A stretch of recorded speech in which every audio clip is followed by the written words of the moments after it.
السلام علیکم ورحمۃ اللہ وبرکاتہ۔ ناظرین، آپ دیکھ رہے پبلک نیوز لائیو، میں آپ کا میزبان مولوی مجاہد۔ اکثر ہم بیکاریوں کو بہت غریب اور لاچار سمجھتے ہیں اور ان کی مدد کے لیے ہمیشہ تیار رہتے ہیں، لیکن آج ہم آپ کو مہاراشٹر کے بیڑ ضلع کے ایک لکھپتی بھکاری سے تعارف کروائیں گے۔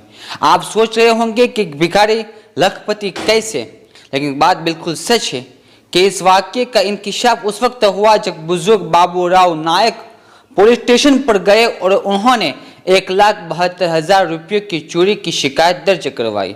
پہلے پولیس والے چوکنا اور پریشان ہو گئے کہ آخر ایک بھکاری کے پاس اتنی ساری رقم کہاں سے آئی اور اس کی رقم چوری کس نے کی۔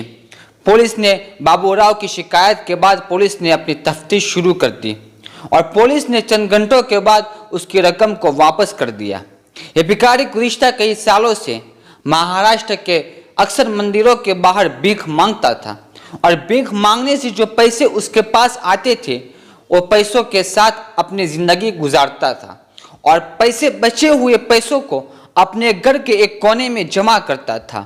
جمع کرتے کرتے اس کے پیسوں کی رقم 1,72,000 روپے تک پہنچی اور وہ رقم اسی لیے جمع کرتا تھا تاکہ مستقبل میں کوئی پریشانی آئے تو اس رقم کو استعمال کر سکے۔ لیکن واقعہ کچھ ایسا ہوا کہ جس مندر کے پاس وہ بھیک مانگتا تھا اس مندر کے چاروں اطراف میں کچھ چور اور ڈاکہ ڈالنے والے اس کے ارد گرد گھومتے رہتے تھے۔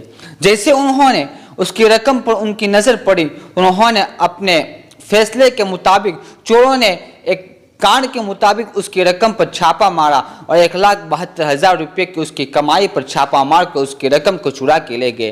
لیکن بابو راؤ نائک نے اپنی چوری ہوئی شکایت کو پہلے تو انہوں نے خوش تلاش کیا، لیکن پیسے نہ ملنے پر انہوں نے پولیس اسٹیشن پر شکایت کی۔ پولیس اہلکاروں نے کچھ ہی گھنٹوں میں اس کی رقم کو واپس لوٹا دی۔